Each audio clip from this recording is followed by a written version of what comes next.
3 disturbing true carnival horror stories. Story 1. The Uninvited Guest. The annual Oakwood Carnival was a cherished tradition in the small town, an event that brought laughter, joy, and a sense of community. Colorful tents adorned the fairgrounds, their vibrant hues glowing in the evening light. The air was thick with the delicious scents of popcorn, cotton candy, and fried dough, mixing with the jubilant sounds of children's laughter and carnival music. Yet, beneath the surface of excitement, a strange unease clung to the atmosphere, as if the shadows lurking at the edge of the fairgrounds whispered secrets of dread. Lily, Jake, Mark, and Sarah, a group of close friends, arrived at the carnival with the energy of youth. They quickly split up, eager to explore the myriad attractions. Let's hit the funhouse first, Jake suggested, his eyes sparkling with mischief. The funhouse loomed in the distance, its warped mirrors reflecting distorted versions of reality. Do we really have to? Lily hesitated, a feeling of apprehension gnawing at her. It looks kind of creepy. Come on, Dawn, be such a scaredy cat, Mark teased, nudging her playfully. It'll be fun. With a reluctant smile, Lily followed them inside, but as soon as they stepped through the entrance, a chill ran down her spine. The funhouse was dark and disorienting, filled with strange sounds and eerie laughter that seemed to come from nowhere and everywhere at once. The mirrors twisted their reflections into grotesque forms, making it difficult to discern where one person ended and another began. Stick together, Sarah called out, trying to keep the group close as they navigated the maze. They laughed nervously, trying to shake off the feeling that something was off. But the laughter faded as they ventured deeper into the funhouse, the atmosphere growing heavier with each step. Suddenly, from a dark corner, a figure emerged. A clown stood there, his costume ragged and tattered, his painted smile unsettling. The friends exchanged wary glances, feeling a wave of discomfort wash over them. Is that guy part of the show? Jake whispered, uncertainty creeping into his voice. Maybe he's just an actor, Sarah replied, though she sounded less sure. Mark, emboldened by bravado, stepped forward. Hey there. What's your name? He called out. The clown turned slowly, his eyes glinting with an unsettling light. They call me Grin, he said, his voice a low rasp that echoed ominously in the confined space. A shiver ran through Lily as Grin stepped closer, the flickering lights casting shadows across High's face. You, all so brave to come here, he said, his tone dripping with mockery. But bravery has a price. Before anyone could react, the lights flickered, plunging the funhouse into darkness. A blood-curdling scream pierced the air, one that didn't belong to any of the When the lights returned, Mark was gone. Mark! Jake shouted, panic rising in his voice. Where did he go? Maybe he went to find the exit, Sarah suggested, her voice trembling as dread settled in. Let's split up and look for him, Lily urged, trying to sound braver than she felt. They nodded, unease settling in their stomachs as they began their search. As they moved deeper into the funhouse, the laughter that had once filled the air transformed into something sinister, echoing around them like a cruel taunt. Guys, over here. Sarah's voice broke through the tension, pulling them toward a room filled with distorted mirrors. She stood before one, her face pale and eyes wide. What is it? Jake rushed to her side. Look. Sarah pointed at the mirror, and their reflections twisted into horrifying versions of themselves. Lily's mouth stretched into an unnatural grin, Jake's eyes hollowed out, and Sarah's face morphed into a mask of despair. But it was more than just their reflections. Behind Grin loomed larger than life. You shouldn't have come here, he whispered, his voice now filled with chilling warmth. This is my home. What do you want from us? Lily cried, her heart racing as the reality of their situation dawned on her. Grin's smile faded slightly, replaced by a look of deep sorrow. To remember. You see, I was once like you, full of laughter and joy. But this place, it changes you. He gestured around the few new. The walls seeming to pulse with life. Every year, I wait for children to join me, to help me remember what it feels like to be alive. But those who come never leave. His gaze darkened, and the playful tone twisted into something malevolent. They become part of the carnival, lost in memories forever. A cold chill swept through the room as Lily felt the weight of his words. We have to find Mark and get out of here, she urged, desperation flooding her voice. But before they could move, The mirrors began to ripple, and the walls of the funhouse shifted, trapping them in an ever-changing maze. "You can try to escape," Grin taunted, laughter echoing through the halls. "But once you mine." As panic set in, the friends desperately searched for a way out. They stumbled through darkened corridors, the laughter from the carnival outside now a distant memory. Time seemed to stretch as they encountered more mirrors, each reflecting distorted versions of their fears and regrets. "Lily, over here!" Jake shouted, spotting a flickering light at the end of a hallway. They dashed toward it, hoping for an escape. But as they neared the exit, the laughter grew louder, echoing in their ears, drowning out their thoughts. Suddenly, they were faced with a series of doors, each led with names, children, who had gone missing over the years. "What the hell is this?" Sarah gasped, reading the names that sent a chill down her spine. "These are real."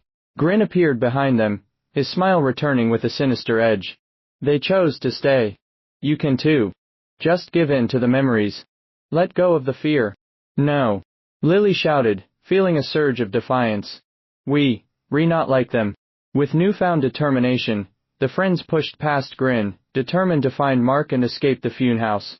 As they moved deeper into the labyrinth, the walls began to close in, their reflections mocking them with every step. They could hear whispers, echoes of the children who had vanished, urging them to stay. Finally, after what felt like hours, they stumbled upon a familiar sight, the entrance. But as they approached, the doors slammed shut, trapping them once again. Grin stood in front of them, blocking their escape. "You thought you could leave. No one leaves without playing my game." In a moment of sheer terror, Lily felt a flicker of hope, as she noticed a small window above them. "We can climb through," she yelled, her voice breaking with urgency. As they scrambled toward the window, Grin lunged for them, his laughter echoing ominously. "You can, escape. This is where you belong." With adrenaline coursing through their veins, the friends pushed each other up, grabbing hold of the ledge. One by one, they clambered through, just as Grin's hand grasped at their ankles. They fell onto the ground outside, gasping for breath, the sounds of the carnival ringing in their ears. But the night air felt different, heavier, charged with the energy of their near escape. "Where's Mark?" Jake shouted, panic flooding his voice. They turned back to the funhouse, its entrance looming like a gaping mouth. "We have to find him," Sarah urged, her eyes wide with fear. As they approached, the funhouse seemed to breathe, its structure shifting as if alive. They could hear laughter echoing from within, a chilling reminder of what they had just escaped. The carnival continued to pulse around them, the bright lights now a stark contrast to the darkness lurking within. "Mark!" Lily screamed, her voice swallowed by the chaos. "We can't leave without him." Just then, a figure emerged from the shadows, Mark, pale and disoriented, stumbling out of the funhouse. "What happened? I thought I was going to." His words trailed off as he saw Grin standing in the doorway, his smile still wide, eyes glinting with a malevolent light. "We need to go. Now." Lily grabbed Mark's arm, pulling him away from the funhouse. As they ran, they could hear Grin's laughter following them, echoing in the night. The carnival lights flickered ominously, casting shadows that danced around them. They reached the edge of the carnival, breathless and shaken, but the thrill of escape still coursing through their veins. "Did we make it?" Mark asked, his voice trembling. Lily turned back, heart pounding. The funhouse loomed behind them, dark and foreboding. "For now," she whispered. "But what about the others?" asked Steppet away from Carnival. "Thelater fadid into thedistance. Replace Edby a haunting silence. Theferin sherdak knowing gluck. Realizing tat wild hate escaped. That arkness off Carnival will dalwaseling grinther moris. AREMANDEROFTHEHEHOROSTHEHINDTHEFADEOFJOY.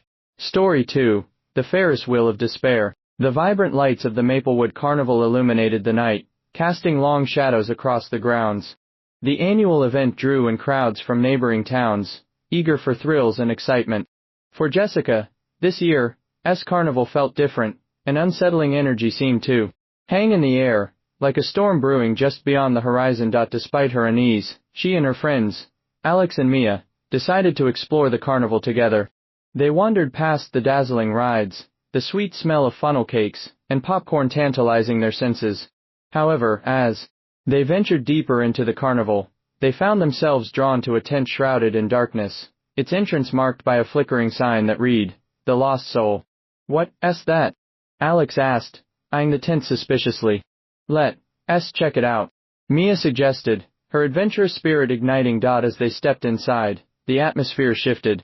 The air was thick and heavy, a stark contrast to the lively carnival outside. Dimly lit lanterns cast eerie shadows on the walls, revealing strange, abstract paintings depicting lost figures wandering in darkness. A voice echoed from the shadows. "Welcome, dear visitors. Are you seeking to know your fate?" The trio jumped at the sudden appearance of a woman draped in flowing black fabric, her eyes glinting in the low light. "I am Madame Zarya, the fortune teller. Step forward and uncover the truth." Jessica hesitated. "I don't know. It feels weird in here." "Come on, Jess. It'll be fun," Mia encouraged, stepping forward. Reluctantly, Jessica joined her friends as they gathered around Madame Zarya. The fortune teller produced a deck of trick cards, her fingers delicately brushing over the cards as she shuffled them with an air of practiced grace. "Choose a card," she instructed, her voice low and melodic. Mia went first, selecting a card that depicted a figure standing at a crossroads. "The Two of Paths," Madame Zarya interpreted, her eyes narrowing. "You are at a turning point in your life. Choose wisely, for the consequences will you." "Creepy," Alex muttered, glancing at Jessica. Next was Alex, who drew a card showing a tower struck by lightning. "The tower," Madame Zarya said with a frown. "A warning of impending chaos. Beware the forces that threaten to tear your world apart." Jessica felt a shiver run down her spine as she watched her friends' faces pale. Finally, it was her turn. She hesitantly reached for a card, feeling an inexplicable pull toward it. The card depicted a figure surrounded by darkness, a look of despair etched on its face. "The lost soul, Madame," Zarya whispered, her voice barely audible. "You are haunted by a presence, a shadow that follows you." Jessica's heart raced. "What does that mean?" Madame Zarya met her gaze, a deep sadness in her eyes. "It means you must confront your fears, or they will consume you." As the words hung heavy in the air, the lanterns flickered violently, plunging the tent into darkness. A cold wind swept through, sending chills down their spines. When the lights returned, Madame Zarya had vanished, leaving only a lingering sense of dread. "What just happened?" Alex stammered, glancing around the empty tent. "I don't like this," Jessica said, her voice trembling. "We should go." As they left the tent, a strange feeling of being watched enveloped Jessica. The carnival continued its festivities, but she felt disconnected, as if a veil separated her from the joy surrounding her. "Let's ride the Ferris wheel," Mia suggested, trying to lift their spirits. They made their way to the towering ride, the lights sparkling like stars against the night sky. But as they ascended, Jessica's unease deepened. From her vantage point, she scanned the carnival, and when she saw it, a shadowy figure lingering at the edge of the grounds, watching them. Panic surged within her as she turned to her friends. "Do you see that?" "What?" Alex asked, following her gaze, but the figure had vanished. "Never mind," she muttered, shaking off the feeling. As the ride came to an end, they stepped off, but the sense of dread remained. Jessica felt as if the darkness had seeped into her very soul. They decided to wander through the haunted house, hoping to distract themselves. However, the moment they entered, the atmosphere shifted again. The screams of those ahead filled the air, and the scent of decay assaulted her senses. Jessica's heart raced as they moved through the dark corridors, the shadows dancing on the walls. But as they turned a corner, she found herself alone. "Guys," she called out, her voice echoing through the silence. Panic washed over her as she realized she was separated from her friends. Suddenly, the lights flickered, and she caught a glimpse of the shadowy figure again, this time closer. It stood at the end of the hallway, its eyes glinting with malice. Jessica stumbled back, her breath quickening as she turned to run, but the corridors twisted and turned, disorienting her. "Help! Somebody!" she screamed, but her voice echoed back, empty and hollow. In her frantic escape, she burst into a room filled with mirrors, the reflections distorting her image into a multitude of grotesque forms. In the midst of the chaos, she spotted the figure again, standing behind her, its presence suffocating. "Leave me alone." she shouted, tears streaming down her face as she backed away. But the figure advanced, its form becoming clearer, pale skin, hollow eyes, and an expression of eternal sorrow. "Jessica," it whispered, a voice that chilled her to the bone. "Help me." The plea pierced through her fear, and a surge of empathy flooded her heart. "What do you want?" she gasped, feeling an inexplicable connection to the lost soul before her. "I am trapped," the figure replied, its voice echoing with desperation. "Bound to this place, forever searching for release. Help me find peace." Determination replaced her fear as Jessica realized she couldn't abandon this soul, lost and alone. "How can I help you?" The figure pointed toward a mirror. "Find my heart. It lies within." With newfound resolve, Jessica approached the mirror, the darkness swirling around her. She placed her hand against the glass, and in that moment, the reflection transformed. She saw images flash before her, memories of joy, pain, and regret.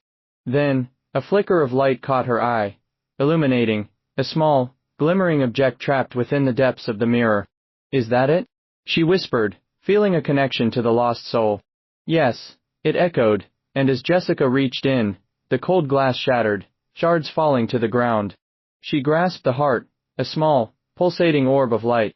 As she held it, the shadows around her began to dissipate, the dark figure stepping closer. "Thank you," it whispered, relief flooding its voice. In a blinding flash of light, the figure transformed, a serene smile replacing the haunting sorrow.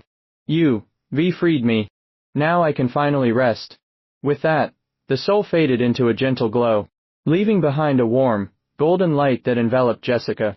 The darkness lifted, and she found herself back in the carnival, her friends rushing toward her. "Jessica, we were so worried," Mia exclaimed, relief flooding her features. "What happened?" Alex asked, scanning her face for answers. I helped someone," she said, her voice trembling with emotion. "I freed a lost soul." As they left the haunted house, the carnival continued around them, vibrant and alive. Jessica felt lighter, a sense of peace washing over her. The darkness had not consumed her, instead, she had confronted it and emerged stronger. Though the memory of the lost soul lingered, she knew it would no longer haunt her. The carnival might have its shadows, but she had found a glimmer of hope in the midst of despair. Story 3, The Last Ride. The Mystic Falls Carnival was famous for its haunted attractions, drawing thrill-seekers from far and wide. Among the flickering lights and raucous laughter, a dark history lay hidden beneath the surface, a history that intrigued Ethan and his friends, Mia and Sam. "Did you hear about the old carnival ghost?" Mia asked as they made their way through the bustling crowds. "What ghost?" Ethan asked, feigning ignorance. "Legend has it that years ago, a girl vanished during the carnival, and her spirit still haunts this place," Mia said, her eyes wide with excitement. "They say you can hear her whispers if you listen closely." "Sounds like a load of crap," Sam scoffed, rolling his eyes. "Let's just go ride the roller coaster." Reluctantly, Ethan followed his friends to the towering ride, but the story lingered in his mind like a dark cloud. After the exhilarating ride, they decided to visit one of the haunted houses, drawn by the premise of scares. As they entered, a chill swept through the air. The dimly lit corridors twisted and turned, and the sound of muffled screams echoed around them. They laughed nervously, trying to dispel the growing tension. "Look at that." Mia pointed to a flickering light at the end of a hallway. "Let's check it out." As they approached, a sudden gust of wind blew through, extinguishing the lights and plunging them into darkness. Panic surged as Ethan felt a cold breeze brush past him. "Guys, where are you?" he called, his heart racing. "Right here," Sam replied, but his voice was muffled, lost in the chaos. Ethan took a deep breath, trying to calm himself. "I am coming." As he moved through the pitch-black corridor, he could feel an unseen presence looming around him. Suddenly, he heard it, the soft, melodic whispers of a girl, echoing through the darkness. "Help me, please." Ethan froze, fear gripping him. "Who's there?" he shouted, his voice trembling. "Help me find my way." The whispers continued, growing fainter. He hesitated, torn between fear and curiosity. "What do you need?" he whispered into the void.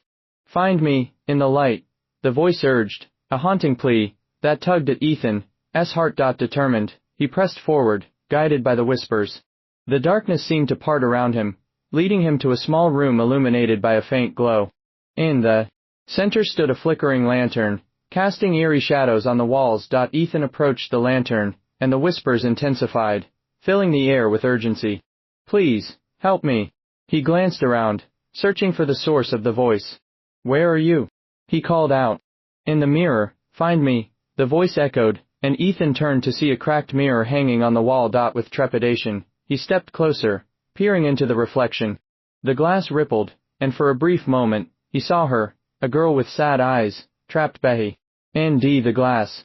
"Help me," she pleaded, her voice filled with desperation. "Why are you trapped?" Ethan asked, his heart racing.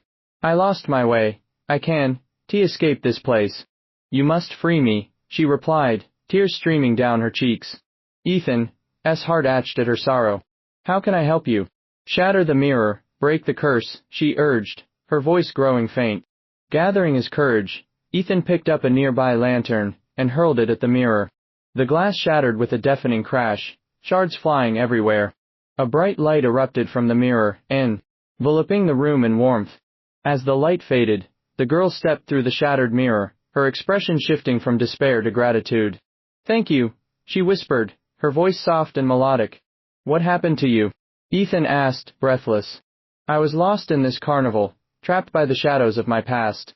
But you set me free," she replied, a serene smile replacing her sadness. With that, the girl began to fade, her essence dissolving into shimmering light. "Remember me, and carry my story with you." Ethan watched in awe as she vanished completely, leaving behind a lingering warmth in the air. He turned to find Mia and Sam rushing toward him, their faces filled with concern. "Ethan, we thought we lost you," Mia exclaimed. I was just," he stammered, trying to process what had happened. "I think I helped a ghost." "A ghost? Seriously?" Sam scoffed, but the worry in his eyes betrayed his skepticism. "It's true," Ethan insisted, his heart still racing. "I heard her whispers. She needed my help." Mia's expression softened. "What did she say?" "She was trapped in the mirror. I broke it, and now she's free," Ethan said, feeling a sense of accomplishment wash over him. As they left the haunted house, the carnival buzzed with life around them. Ethan felt different, lighter, somehow. The darkness that once loomed had been lifted, and the whispers that haunted the carnival now held a different meaning. He glanced back at the haunted house, a smile creeping onto his face. The whispers would always be there, but now they were a reminder of courage, compassion, and the light that can shine in the darkest of places.